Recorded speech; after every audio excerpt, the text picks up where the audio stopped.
Nous voici enfin aux États-Unis où nous commençons notre séjour dans le parc de Anza Borrego. Avant d'aller dans le parc national de Joshua Tree, puis de nous retrouver de manière complètement inattendue au tournoi de tennis d'Indian Wells. Et pour finir, un petit tour dans les studios de cinéma de la Warner Bros.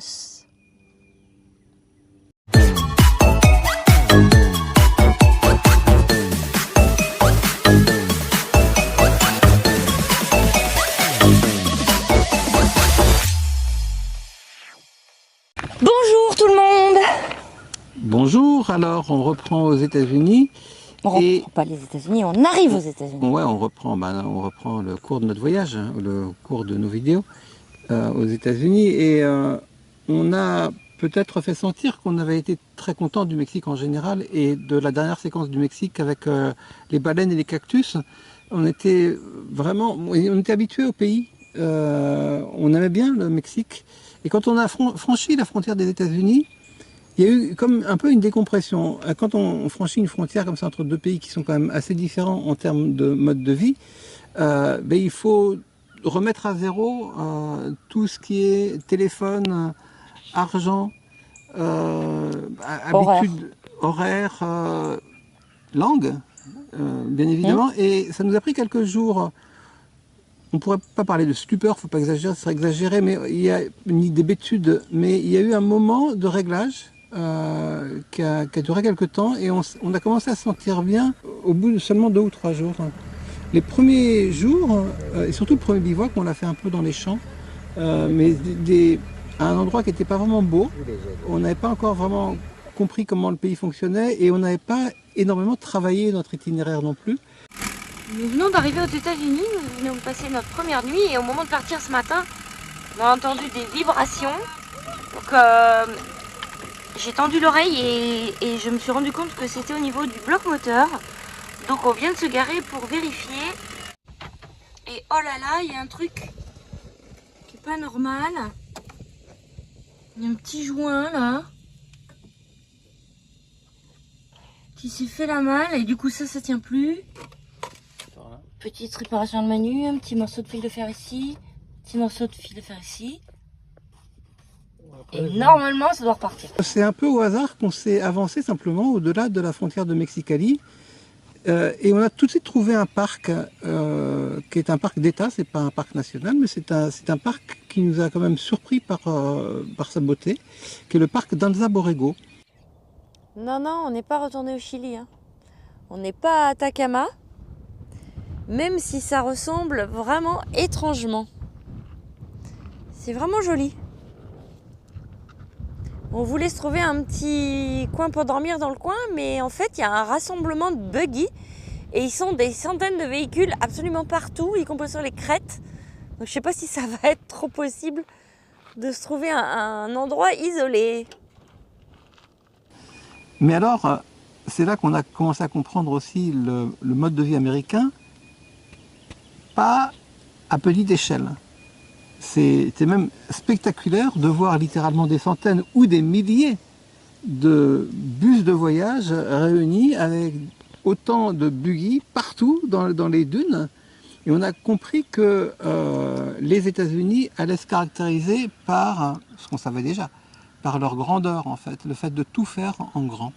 Donc au plan naturel, le parc d'Anza Borrego, c'est un désert qui n'est pas plat, puisqu'il y a des montagnes qui se forment avec l'érosion en très jolis canyons. On a eu là un joli bivouac, c'était une première approche qui nous a pas réconciliés, mais qui nous a permis de nous mettre progressivement à l'ambiance américaine.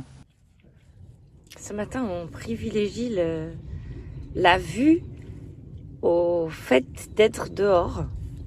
On se prend notre petit déjeuner. Vraiment, c'est très joli. Le pare-brise est sale, je sais. Voilà. Et là, c'est pas mal non plus de mon côté. Ah, voilà, là, c'est bon. Mais alors, il y a un vent phénoménal. Cette nuit, ça a vraiment beaucoup soufflé. Ça doit être le cas très souvent par ici, d'après ce qu'on a lu. Mais on a pensé à ceux qui dormaient dans des tentes de toit. Je pense que ça aurait été vraiment difficile. Première fois aussi que, je sais pas, on prend de l'essence par exemple, et là on est entouré de buggy. Le diesel est rare dans ce pays, c'est pas un pays de diesel, donc il faut chercher les pompes. C'est des petites choses comme ça qui font que la vie quotidienne est différente. On a quitté le Mexique, mais en fait, ici aussi aux États-Unis, c'est pas mal l'ambiance.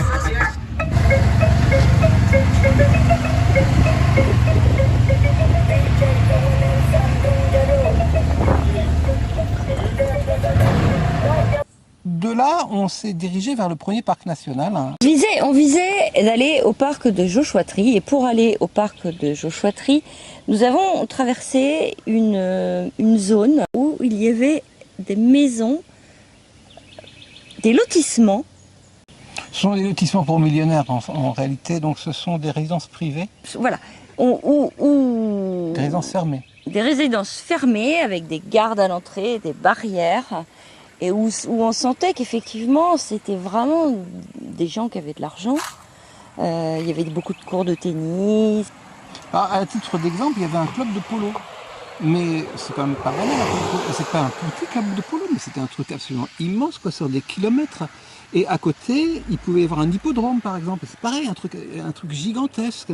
Et quand il y a un club de tennis, il va y avoir, je sais pas, 20 cours ou 30 cours. Enfin, c'est énorme. Et on a réalisé que on était à un endroit qui s'appelait Palm Springs. Voilà, le soir quand on s'est couché, enfin avant de se coucher, Manu regarde toujours des choses sur internet et il me dit mais c'est normal, c'est l'endroit des États-Unis où il y a le plus d'argent.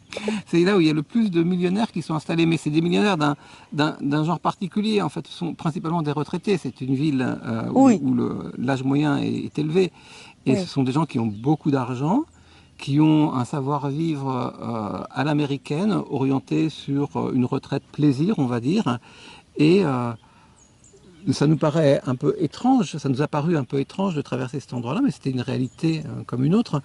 En tout cas, c'est cet endroit qu'on a traversé avant d'aller à Joshua Tree. Et cet endroit, il s'appelle Palm Springs, mais il s'appelle aussi Indio en même temps. Alors c'est sans doute des municipalités qui se chevauchent plus ou moins. Et ce terme de Indio va avoir d'importance par la suite, parce que on n'a pas vraiment réalisé tout de suite. Non, voilà. On est d'abord allé à Joshua Tree. Et une fois à Joshua Tree, on a fait ce qu'on sait faire, c'est-à-dire on a visité un parc. C'est un joli parc avec beaucoup de cactus et surtout une forme de plante particulière qui donne son nom au parc, le Joshua Tree, qu'Isabelle n'aime pas du tout. Alors Isabelle, pourquoi tu n'aimes pas les Joshua Tree? Bah, je trouve ça moche. Alors que moi j'aime bien. Non, j'aime pas parce que je sais pas, c'est vite fané et ça tombe. Enfin, c'est pas, non, j'aime pas trop. En revanche, j'aime beaucoup les petits cactus dont j'ai oublié le nom, mais je le mettrai, ou qu'on appelle aussi les cactus nounours en anglais. Très tôt dans le parc, quand on arrive dans le sud, il y a un premier arrêt où il y a des petits cactus, mais jolis nounours. Pourquoi? Parce qu'on a l'impression qu'ils sont tout fluffy, tout Pelucheux. Tout pelucheux. Oh là là là là là là.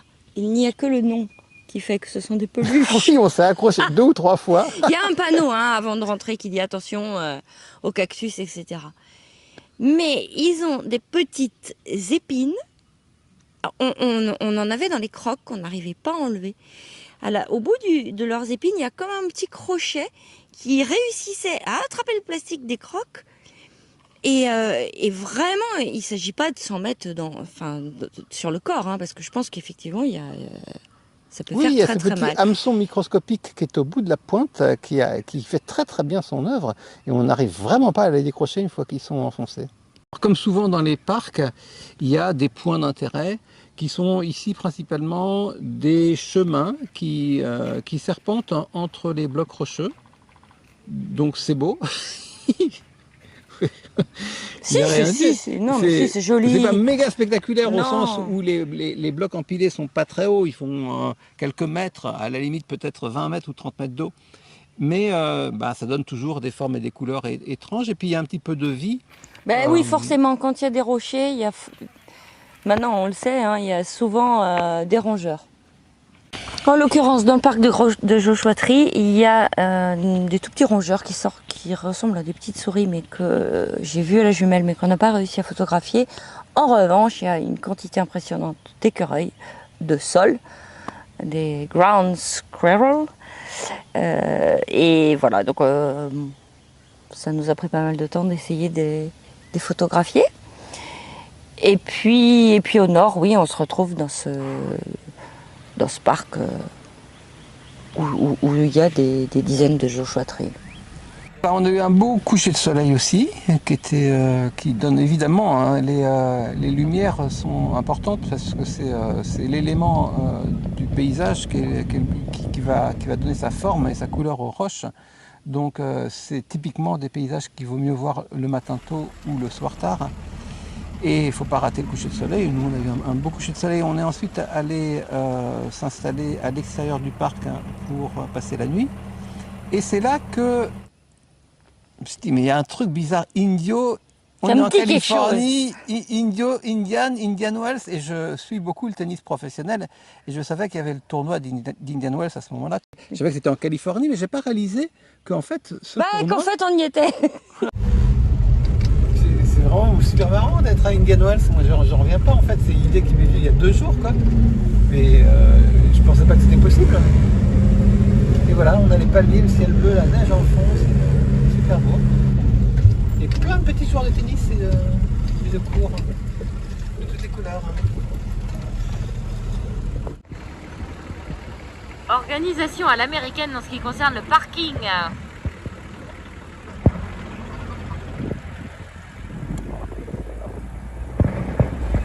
Bon, il y a de la place. Ah, il y a de la place. C'est vrai que c'est beau parce que le parking, c'est de la vraie herbe. Mission parking acquittée, sans grande difficulté, il faut bien le dire. On a juste une petite appréhension quand on arrive, c'est tellement géant. C'est tellement géant. On est complètement dépassé, quoi, par l'échelle. Hein, Vous avez vu comme il est content? Oui, fais pas ça. Content depuis ce matin. Alors, tu peux dire, je suis content, je suis heureux, c'est une belle journée. Ouais, c'est vrai. Alors, c'est un peu le rêve californien, en fait. En plus, je suis accompagnée de ma chérie. Donc, pour ceux qui ne connaissent pas, c'est en dessous de la catégorie des grands chelems, mais c'est juste en dessous. Et c'est suffisamment important comme catégorie de tournoi pour attirer simplement tous les meilleurs joueurs du monde. Et donc, je regarde un peu les conditions et je m'aperçois qu'on est au moment des qualifications. C'est-à-dire, c'est juste avant, c'est les 2 derniers jours avant le tournoi proprement dit, et ça permet de voir à la fois les joueurs qui sont autour de la 100e place mondiale, mais de très près parce qu'il n'y a pas autant de spectateurs que pendant le tournoi lui-même. Et surtout, ça permet de voir l'entraînement des meilleurs joueurs du monde qui vont jouer le lendemain ou le surlendemain. Alors d'abord, on a découvert la réalité de ce tournoi à l'américaine. Et ce club se présente comme le paradis, en fait, c'est un tennis paradise. Et c'est vraiment comme ça que c'est monté, en fait. C'est comme ça que c'est présenté. Les cours, les allées, les bâtiments sont magnifiquement présentés. Il y a des fleurs absolument partout. Ouais. Il y a de l'eau, il y a de la joie, il y a du soleil. C'est incroyable. Pour les gens qui aiment le tennis, c'est vraiment un endroit fabuleux. Et surtout, le spectacle était au rendez-vous parce que nous, on a eu la chance de voir tous les meilleurs joueurs mondiaux. Franchement, de très près. Hein. Et pour ceux qui connaissent un petit peu l'histoire du tennis, c'est même plus que ça. C'est presque historique, en fait, ce qu'on a vu. Parce qu'on s'est trouvé à cet endroit-là au moment où le Big Four, c'est-à-dire Federer, Nadal, Djokovic et Murray, sont en train de passer la main à la future génération, à la génération suivante. Mais il y en avait encore 3 des 4 qui étaient là. Et on a vu 3 de ces 4 géants du sport, du tennis, mais du sport en général, puisqu'on a très bien vu Djokovic à l'entraînement.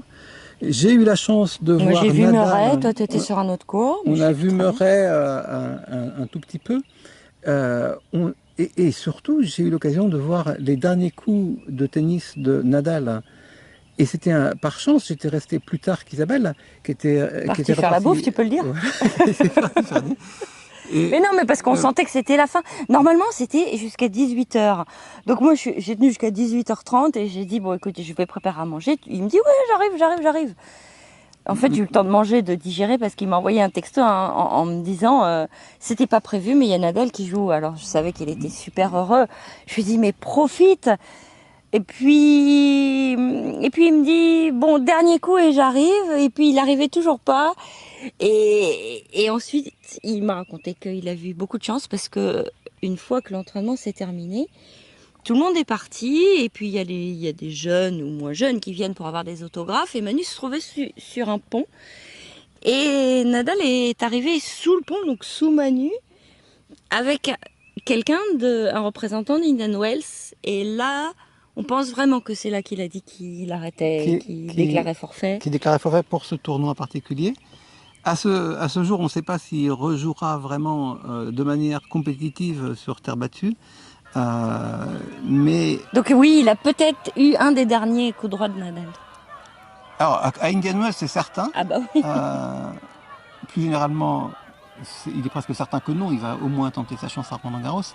Mais c'était intéressant parce que ce jour où on était présent, donc il y a d'ailleurs, on y est allé 2 jours de suite en réalité.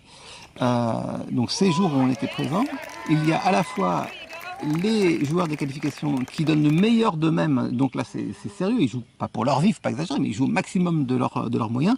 Et il y a en même temps, sur une ambiance beaucoup plus décontractée, les joueurs par exemple du top 10 qui sont là avec leurs entraîneurs et qui échangent des balles. Et on a pu voir par exemple Djokovic s'entraîner avec Medvedev.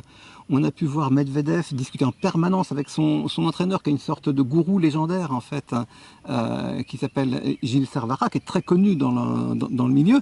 Et on les voyait vraiment comme on aurait vu 2 copains en fait. Ils étaient proches de nous, on les voyait vraiment bien interagir.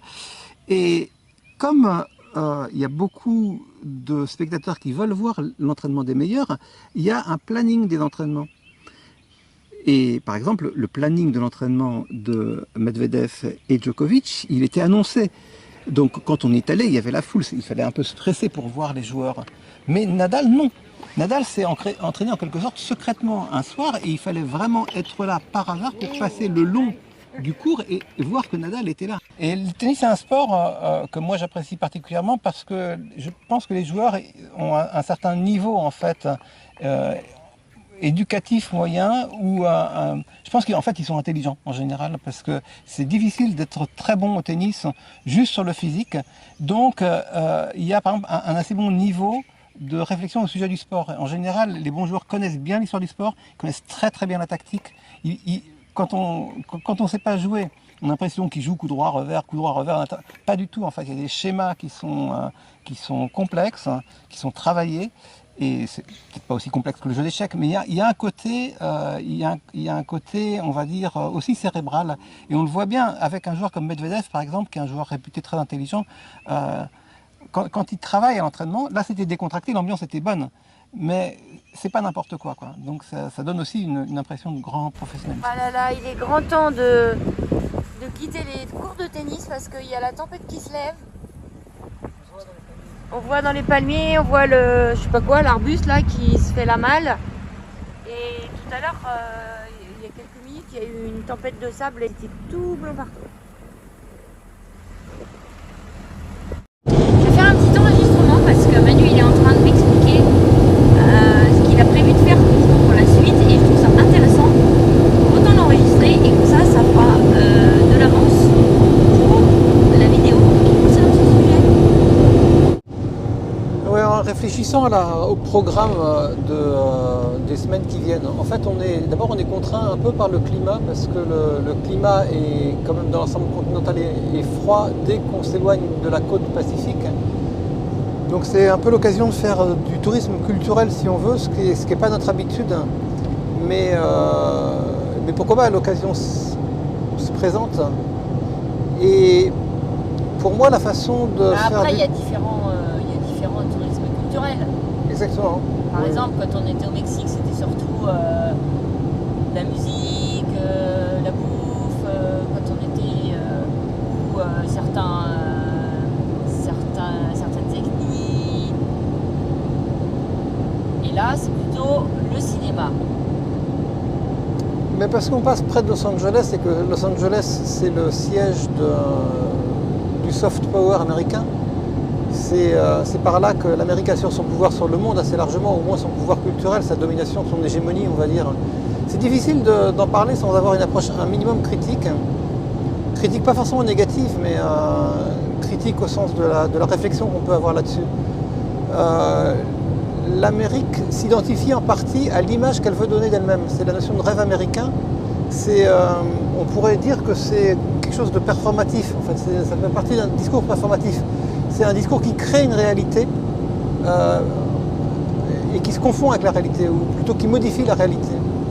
Donc je pense qu'aller à Hollywood, par exemple, pour essayer d'entrevoir tout ce qu'il peut y avoir de chiqué, de faux d'un certain côté, de fabriqué, d'artificiel à Hollywood, c'est pas donner une fausse image ou une mauvaise image de l'Amérique, c'est donner une image de ce qu'est vraiment l'Amérique, puisqu'elle se confond avec l'image qu'elle veut donner.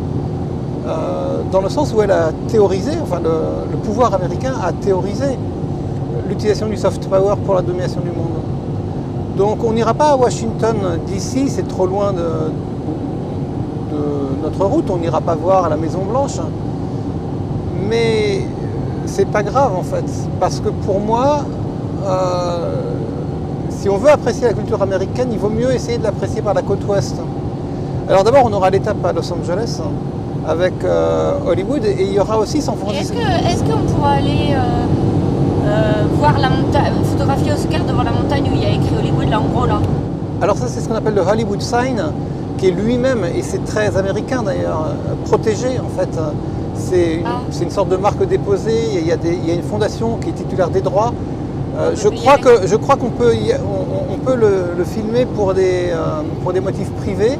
Je pense que pour une petite chaîne YouTube, ça pose pas de problème, mais dès qu'il s'agit d'en avoir une utilisation un peu commerciale, de le valoriser dans une publicité ou je ne sais quoi, là, il faudrait payer extrêmement cher, ce serait très, très restreint. L'accès au Hollywood Sign, il est restreint, mais on peut le photographier de loin, pour autant que je sache. Et tout ça, en fait, se passe dans un périmètre assez limité, le Hollywood Sign, que tout le monde connaît, parce qu'il a été mis en scène. C'est Hollywood qui se met en scène. Il y a un côté circulaire ou mise en abîme qui est évident, et donc performatif aussi.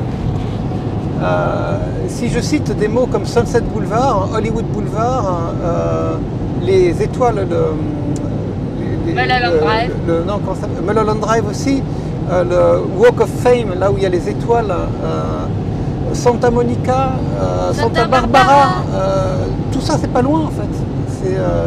Ça se passe dans la partie nord de Los Angeles. Mais c'est la fabrique, en fait c'est la fabrique de la fiction du monde. Or, le monde est de plus en plus fictif. Et encore une fois, je ne le dis pas de manière simplement négative, c'est juste une réalité. Et il y a de plus en plus de difficultés pour nous à trouver le réel dans le monde.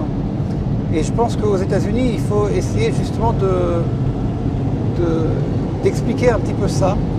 Et ça ne peut s'expliquer que de manière, je dirais presque un peu allusive, à mon avis. Ça, c'est un point sur le parcours. Wouhou, Manu, il serre les fesses. J'aime pas, on est pris entre les camions. Ah, il y en a partout, il y en a partout. Non. Oh, mon petit Oscar. Vas-y, suis la caravane Airstream devant là. On est Hollywood. On va vers Hollywood. Je ne sais pas si on voit, mais c'est la ville de Los Angeles qui est en dessous.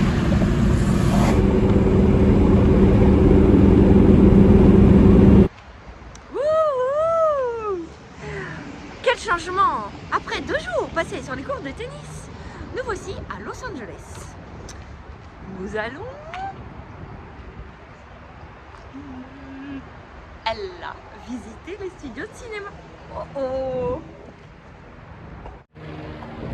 C'est parti mon kiki. C'est ceux qui me connaissent depuis que je suis petite. Enfin depuis que je suis petite. Depuis que je suis ado, j'arrête pas de dire que je suis Wonder Woman. Elle est là.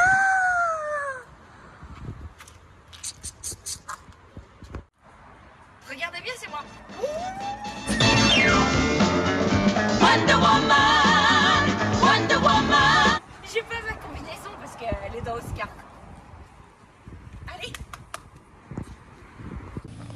Alors donc ce début de séjour aux États-Unis, il était un peu marqué par l'improvisation et il était défini par rapport à notre point d'entrée à partir du Mexique. Et puis ensuite, on a repris une course qui est un peu plus logique, même si, vous allez le voir dans les semaines qui viennent, elle fait une grande boucle. En fait, on voulait visiter la Californie parce qu'il est trop tôt pour monter vers le nord, immédiatement vers le Canada. Et puis on a 3 mois à passer aux États-Unis, donc naturellement c'est l'occasion de visiter la Californie. La Californie qui jouit d'un climat un peu plus clément, puisque c'est un climat de type méditerranéen. Nous on arrive là en mars. Donc si on rentre vers l'intérieur du continent américain, on risque d'avoir des nuits très froides. Dès qu'on monterait en hauteur, on aurait des routes enneigées, ce serait compliqué. Donc on va se réfugier, entre guillemets, pendant quelques semaines sur la côte, sur la côte californienne. Et donc il est bien logique de parcourir cette côte du sud vers le nord. Donc en gros, de Los Angeles vers San Francisco. Donc nous sommes à Indian Wells, en Californie, à quelques centaines de kilomètres vers l'intérieur. Nous prenons la route de la côte, la route de Los Angeles. Et en même temps qu'on prend la route, on se dit, mais qu'est-ce qu'on va donc faire à Los Angeles? C'est une ville qui est absolument immense. Comment est-ce qu'on va essayer de saisir quelque chose d'intéressant là-bas? Et là je me dis, partant de ce que je sais de Los Angeles, qu'est-ce qui fait l'essence en fait de cette zone? Pour moi, c'est qu'on va être au cœur de la fabrication du spectacle américain. C'est-à-dire qu'on va être à l'endroit où il y a tous les studios, Hollywood, et on va essayer de comprendre ce qui se passe à cet endroit-là. On est par petits groupes, dans des petits wagonnets avec un guide, et nous traversons l'immense zone de la Warner. Je ne sais pas si vous allez voir parce que c'est un peu difficile, ça c'est le plan des studios.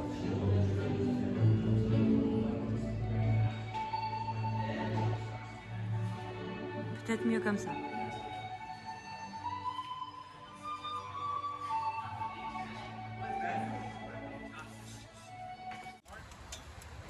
On est dans la fabrique du rêve en fait.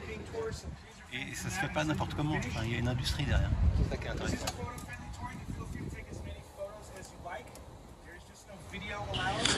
Ce qu'on voit en fait à partir de notre petit train touristique, c'est d'abord la quantité de studios. Il y en a littéralement des dizaines. Et on a l'occasion d'en traverser au moins un pour voir en quelque sorte, alors c'est pas l'envers du décor, si c'est l'envers du décor justement, pour voir à quel point il y a un travail artisanal qui est fait pour préparer toutes ces planches de contreplaqué, tous ces tasseaux qui vont tenir l'ensemble, tous ces accessoires qui sont stockés. Il y a des milliers de lampes, de canapés, de coussins. Il y a tous les accessoires de décor en fait sont répertoriés, sont inventoriés, sont pucés. Donc on sent bien qu'il y a un aspect industriel à la production du show, du spectacle. Alors ces spectacles, ça peut être des films, ça peut être des séries télévisées. Tout est aussi très encadré par le droit. Il y a énormément de questions qui sont relatives aux licences d'exploitation. On comprend sans comprendre en fait, parce que il se trouve que notre guide était complètement inintelligible. Il a été repris par des Américains eux-mêmes qui n'arrivaient pas à comprendre ce qu'il racontait de trop. Donc on n'entrevoit qu'une partie de cette fabrication du spectacle, mais en tout cas on voit la dimension matérielle à l'œuvre, notamment dans la réalisation des décors. Et, oui, on a quand même eu le droit de descendre à un endroit.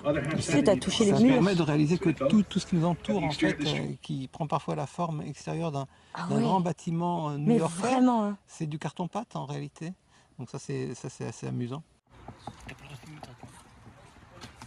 C'est du carton-pâte. Ouais, c'est du carton-pâte, mais c'est hyper bien fait. Moi, ce qui me frappe beaucoup, c'est qu'on a l'impression qu'il n'y a aucune place qui est laissée à l'improvisation. C'est comme si tout était scripté, et tout d'ailleurs est scripté réellement, et les salariés qui font leur job, ils le font vraiment dans un cadre qui est extrêmement précis, qui est millimétré. On a l'impression qu'il n'y a aucune espèce d'humanité là-dedans. Et puis ensuite, il y a et là on ne circule plus dans les studios, on est plutôt dans une sorte de grande exposition. Ça s'apparente à un musée en fait, un musée des réalisations de la Warner. on voit différents objets et différents aspects historiques des réalisations de la Warner.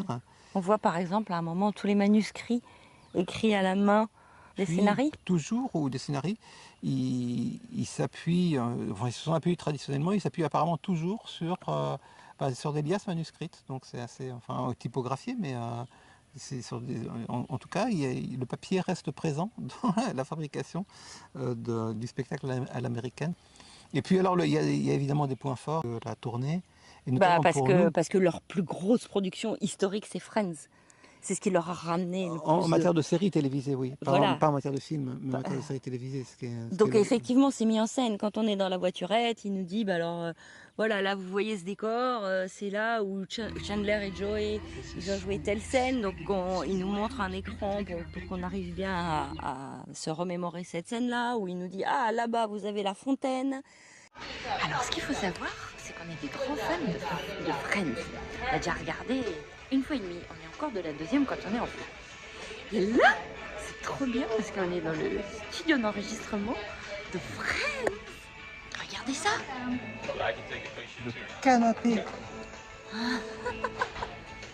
C'est trop drôle. Alors, tous les objets qui sont là sont des objets réels de la série Friends. Sauf que ça n'a pas été tourné ici. Ils ont juste absolument tourné. Il y a juste le canapé qui a été changé. Et ils ont juste rétréci un petit peu la scène pour que ça puisse tenir dans le studio ici. Mais sinon, tout est vrai.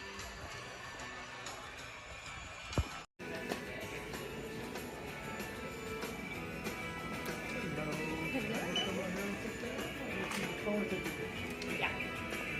My husband was here, but...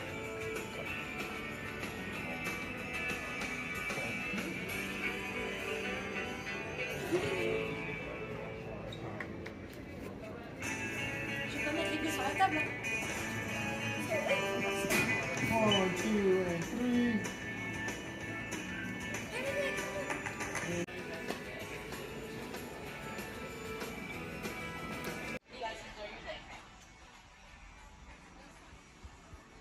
Ce sont tous les costumes de My Fair Lady. Ils sont tous noirs et blancs. N'est-ce pas merveilleux? Tellement beau, tellement joli. Ah, ça c'est le rayon de Manu. Moi j'ai eu le mien. Parce qu'on fait tout ensemble, sauf un truc. C'est que je ne regarde pas The Big Bang Theory. Donc on est quand même tout le temps collés, sauf quelques moments dans l'année quand je vais voir mes parents ou quand je vais à Nantes. Et là, ils se tapent une ventrée, justement, de Big Bang Theory. Et là, on est dans la pièce. Regardez comme il est content.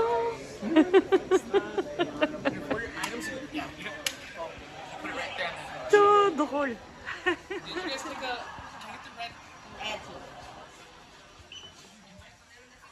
Je peux venir après quand même.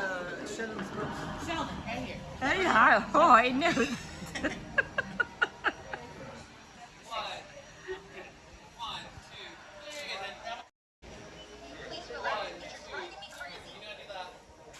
Donc, ça nous a beaucoup amusé. Voilà, on s'est amusé comme des gars.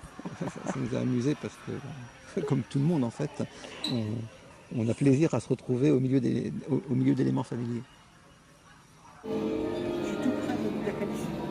T'es tout près de la Calicie? Oh bah ouais.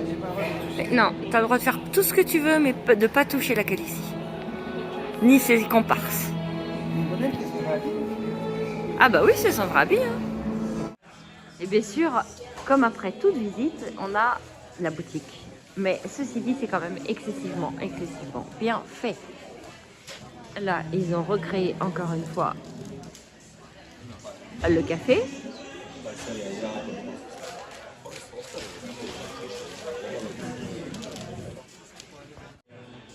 Puis, ils ont recréé la cuisine.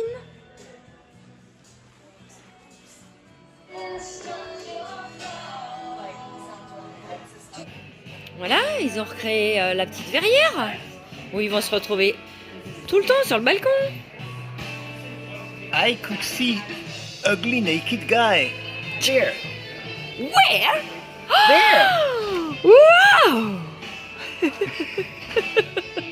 Oh, on s'y croit, on s'amuse bien. Hein.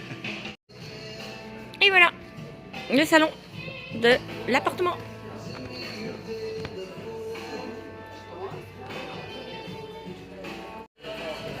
Et le salon de chez Chandler et Joy. Enfin, le salon, tout d'ailleurs. Canapé. Où on resterait bien des heures. La cuisine. Et le célèbre baby-foot.